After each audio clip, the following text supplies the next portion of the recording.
Bonjour à tous et bienvenue dans ce nouvel épisode de Il n'y a pas de sous-métier. Alors, aujourd'hui, on va s'intéresser à un métier qui demande beaucoup de patience, beaucoup d'amour et surtout un grand sens des responsabilités. Aujourd'hui, on va parler des métiers d'éleveur.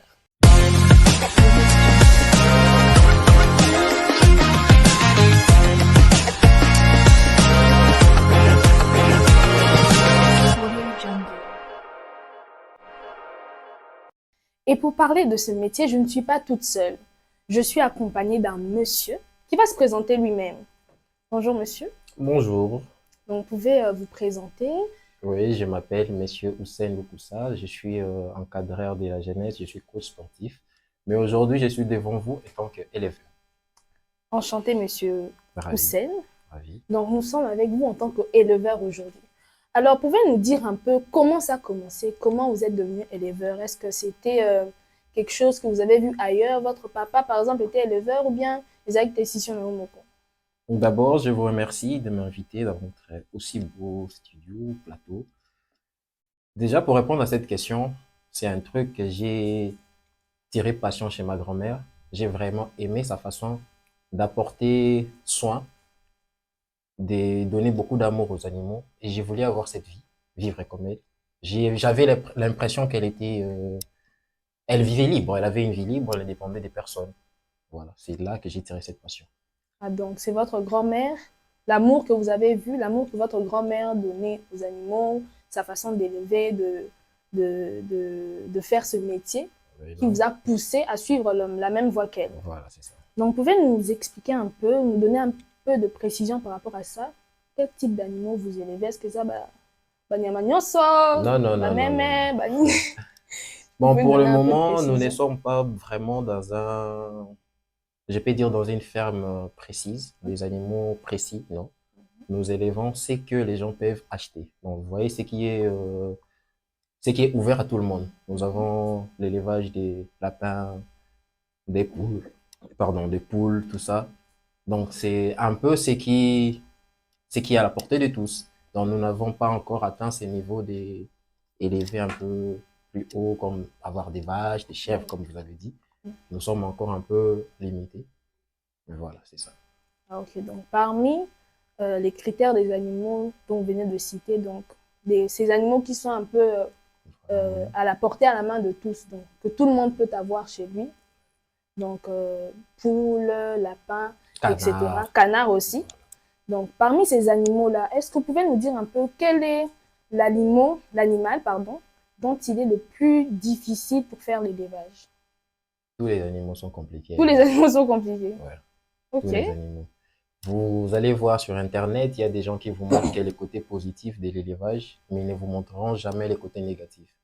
Donc moi, ici, il faut que je dise la vérité à toute personne qui suit cette vidéo. Aujourd'hui, c'est un jour précis pour vous, pour connaître la vérité. L'élevage n'est pas facile, c'est pas donné à tout le monde.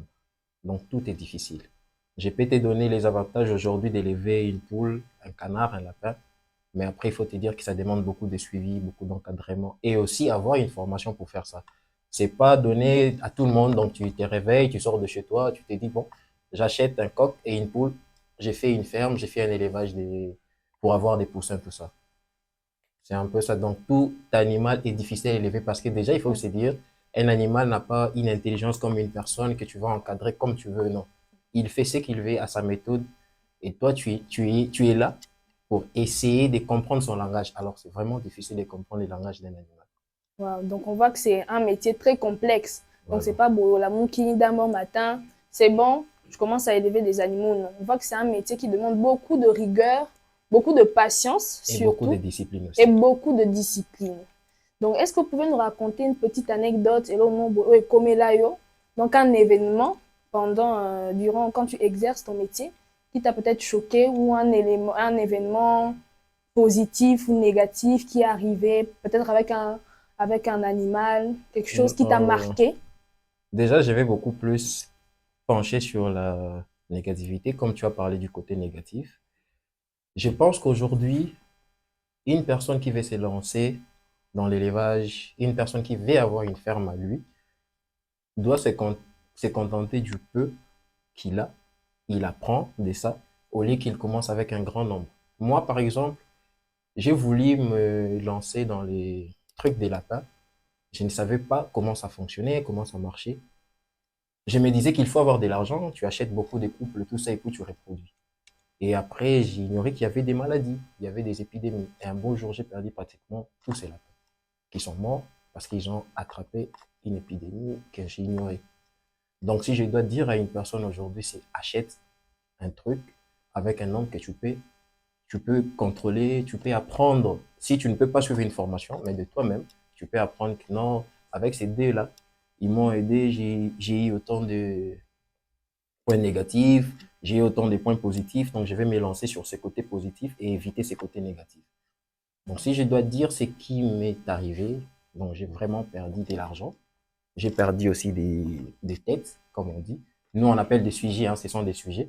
J'ai perdu des sujets, j'ai perdu de l'argent parce que je me disais qu'il faut avoir de l'argent, c'est lancer directement.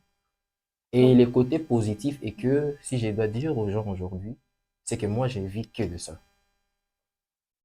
Parce qu'il faut qu'on se le dise, il faut qu'on apprenne aux jeunes, être éleveur ne signifie pas être pauvre. Parce que ça, c'est dans la mentalité de plusieurs personnes. Il ne peut pas faire de l'élevage, il ne peut pas faire de l'agriculture, parce qu'il s'est dit que c'est un métier des pauvres. Pourtant, moi, j'ai vidé ça. Exactement. Donc, beaucoup de gens, cette façon de passer là. Donc, aussi déjà, si vous pouvez me demander, faites l'expérience, hein, même chez vous, dans votre entourage. Au Sengata Mutumoko, quand on dit éleveur, tu penses à quoi?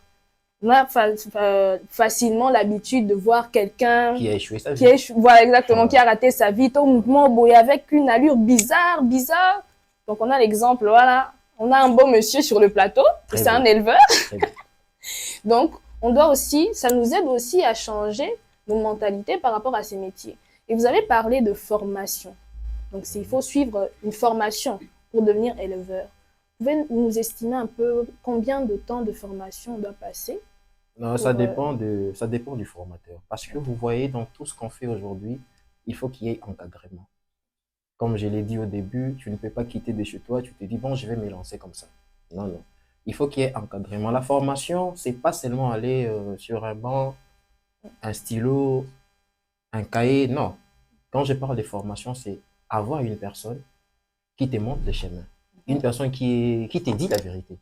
Ici, il ne faut pas faire ça, ça, il faut faire ceci, c'est ça, en fait. C'est ça que quand je parle de la formation, je vois cet aspect-là. Un aspect où tu as une personne, un mentor, qui t'aide à comprendre ce que tu fais, ce que tu vas faire et où tu te lances. C'est ça, donc ça dépend d'une personne à une autre. Tu peux croiser une personne qui sera là éternellement parce que il y a des gens qui nous aident, qui continuent de nous apprendre jusqu'à aujourd'hui parce qu'on ignore sur beaucoup de points, on essaye toujours d'apprendre. Donc, la limite, quand est-ce qu'il faut, combien de temps, combien de mois il faut suivre la formation, ça j'ignore. Donc, ça dépend d'une personne à une autre. d'accord. Et j'aimerais que vous puissiez nous parler un peu à vos débuts. Est-ce que c'était facile de commencer le métier? Et je dis ça peut-être par rapport à votre entourage. Par rapport à votre entourage, comment votre entourage avait reçu ça? De savoir que notre ami, notre frère, mon fils Houssen veut commencer l'élevage. Est-ce que par rapport à votre entourage, est-ce que c'était bien reçu? Est-ce qu'il y avait des gens qui vous avaient encouragé? Il y avait des gens qui vous avaient découragé? Donc, tenir un peu tôt et bas, c'était comment? Je pense qu'il y a des aspects sur ça. Le premier est que, déjà, pour que l'entourage, la famille puisse être pour ou contre, il faut savoir sur quel aspect ils prenaient ça. Parce que, quand je dis il y a des aspects, le premier, c'est que les gens disent que tu ne fais qu'une passion. Et le deuxième, les gens disent que c'est une profession. Ça devient un problème. Quand une personne se dit, bon, il ne vit que de l'élevage, il dit que tu passes ton temps. Et les premiers aspects, que les gens disent que non, c'est juste une passion, tout le monde les prend bien. C'est une personne qui aime les animaux, c'est une personne qui aime passer son temps avec les animaux. Mais quand ça change d'aspect, ça devient une profession, ça, c'est tout un problème. Je vous dis, il y a des personnes qui vous jugent, que tu passes ton temps, tu ne sais... Parce que nous sommes jugés des paresseux. Alors qu'en réalité, non, nous ne sommes pas paresseux. Vous savez, pour nourrir les animaux ici au Congo, c'est pas facile. Déjà, s'il faut acheter des aliments pour ces animaux, là, ça coûte. Alors, qu'est-ce que nous, on fait? On marche pour chercher des déchets, si je peux appeler ça comme ça, on cherche des déchets, tout ça pour nourrir les animaux. Et aussi, sur cet aspect-là que j'ai parlé des professions, une personne qui te voit entrer les marchés en cours de route avec les déchets, soit tu te traites d'une personne, soit tu es pris pour une personne qui a des troubles mentaux parce que tu peux pas marcher avec les saletés comme ça. C'est pourquoi je disais sur cet aspect-là, pris pour une profession, tout ça, c'est vraiment compliqué. Mais après, vous savez, nous sommes humains. Quand une personne te juge au début, ah, ce que tu fais, c'est pas intéressant, mais Ouais, c'est cette vrai. même personne, quand tu lui donnes quelque chose, Exactement. et voilà, il oublie Mhm. que cet argent Exactement. provient des l'élevage qu'il a Et jugé. donc, par rapport à ça, on va rebondir. Donc, est-ce que vous pouvez nous dire que un éleveur peut bien se retrouver dans la vie, dans le sens où ça le permet de vivre tous les jours, de nourrir sa famille s'il est marié par exemple, de mener une vie confortable? J'aimerais dire aujourd'hui aux gens que d'abord, l'élevage, c'est une sécurité alimentaire. Ça, il faut que les gens le sachent. Mhm. Et pour répondre à la question, bien sûr que oui, un éleveur peut subvenir à ses besoins. Parce que, comme je l'avais dit précédemment, il faut qu'on dise aux jeunes, un éleveur n'est pas une personne pauvre. Non. C'est une personne qui sait survivre, subvenir à ses besoins, prendre soin de sa femme, de ses enfants. Tout est possible. Donc, par rapport à, vous avez dit que c'est la sécurité alimentaire.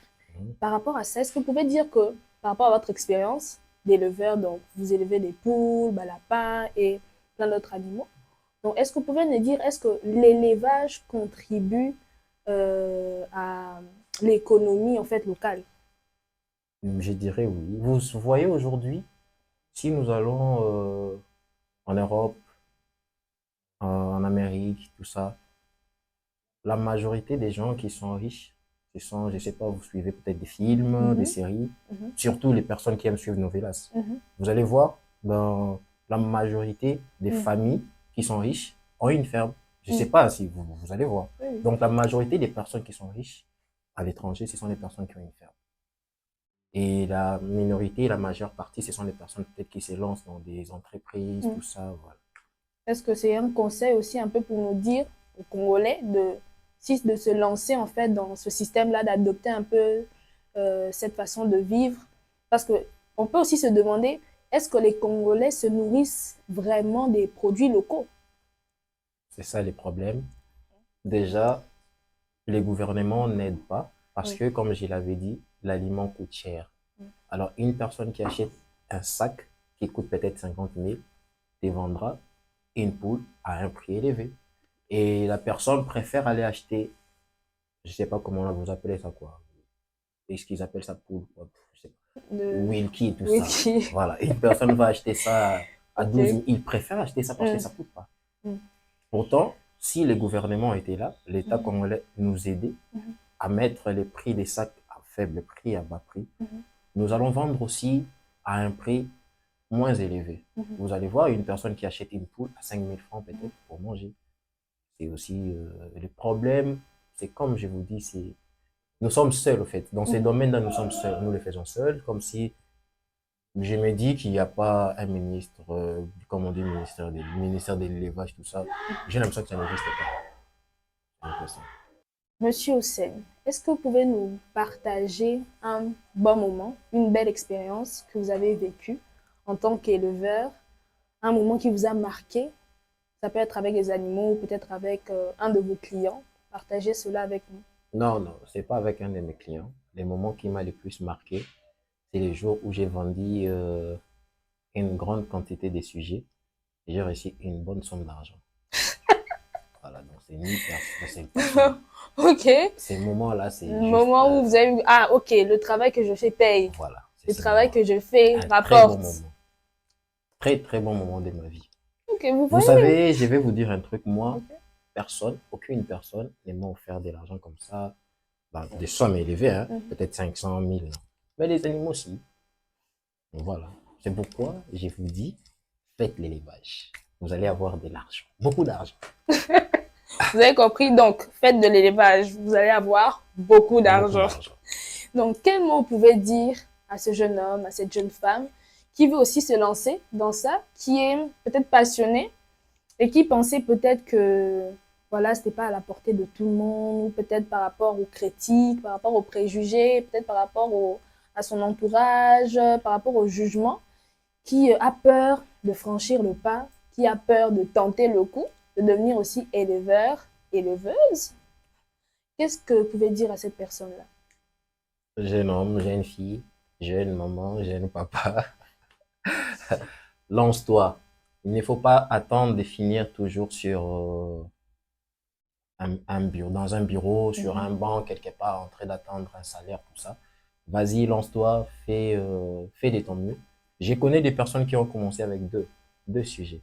Soit un mâle, une femelle des lapins, canard, canne, coq, poule. Mm. Aujourd'hui, ils ont une ferme. Vraiment, quand tu vois sa ferme, tu t'es dit, tu ne crois pas. Quand cette personne te dit que non, j'ai commencé avec deux sujets, tu ne crois pas. Tu dis non, c'est faux. Voilà. Donc, s'il faut se lancer, lance-toi, essaye. Ça ne va pas te coûter beaucoup d'argent. Aujourd'hui, tu t'investis, c'est un investissement. Déjà, un investissement, c'est comme une personne qui, euh, qui prend un noyau, donc qui veut avoir un manguier. Tu dois être patient. Donc, c'est pas comme ça, tu vas mettre ta graine, tout ça, tu attends. Tu dors aujourd'hui, tu veux que demain, tu viennes trouver directement, tu as des haricots, tu as des arachides, tout ça. Il faut être patient. Donc, ce que je peux dire à une personne aujourd'hui, vas-y, lance-toi, fais un effort, reste patient, discipliné, surtout, aimer ce que tu vas faire. Si tu sens que tu aimes ça, lance-toi. Si tu sens que tu n'aimes pas, vas-y, tu laisses tomber. Parce que ça demande de l'amour. Quand tu as de l'amour pour ce que tu fais, même s'il y a des difficultés que tu vas rencontrer dans ton chemin, tu vas continuer parce que tu aimes ça. Exactement. Voilà. Donc, j'espère qu'on a bien entendu. Donc, n'ayez pas peur, n'ayons pas peur de commencer avec un peu. N'ayons pas peur de commencer petit. Parce que tôt ou tard, ça finira grand. Donc, commence avec ce que tu as. Si tu as 2 poules, tu as 2 lapins, commence. Parce que M. Hossein aussi a commencé avec petit. Mais aujourd'hui, je pense qu'il est reconnu dans ce marché. Et donc, voilà. Donc, pour des personnes qui aimeraient vous contacter, par exemple, peut-être venir prendre une formation chez vous, par quel moyen ils peuvent vous contacter? Oui, ils peuvent me contacter, je vais vous laisser mon numéro. J'ai 2 numéros, mais je préfère laisser des numéros à Frissel parce que ça, c'est un numéro qui est opérationnel pour tout le monde. Mon numéro est le 243 90 14 63 400. 243 90 14 63 400. Ils peuvent contacter, on va aider s'il y a des questions, on va répondre dans des questions parce que nous aussi, nous avons eu de difficultés que nous avons croisées. Nous avons cherché à ce qu'on nous aide. Malheureusement, on n'a pas croisé ce genre de personnes. Nous, on ne vivait que de la passion que nous avons héritée des gens que nous avons croisés dans la famille, précisément ma grand-mère. Et après, pour qu'une personne m'encadre, pour qu'une personne m'aide, je n'ai pas eu ce genre de personne. Et aujourd'hui, si je peux être là pour toi qui veux te lancer, alors je le ferai avec plaisir. Voilà. Merci beaucoup, Monsieur Hossein, et merci à vous qui avez pris le temps de nous suivre, de partager ce moment avec nous. Alors, n'oublions pas qu'il n'y a pas de sous-métier. N'aie pas peur de regarder les autres, n'aie pas peur des critiques des autres. Arme-toi de patience, de courage et de beaucoup de volonté. Et dites-nous en commentaire quel autre métier vous voulez qu'on puisse aborder sur ce plateau pour une prochaine fois. On se dit à plus.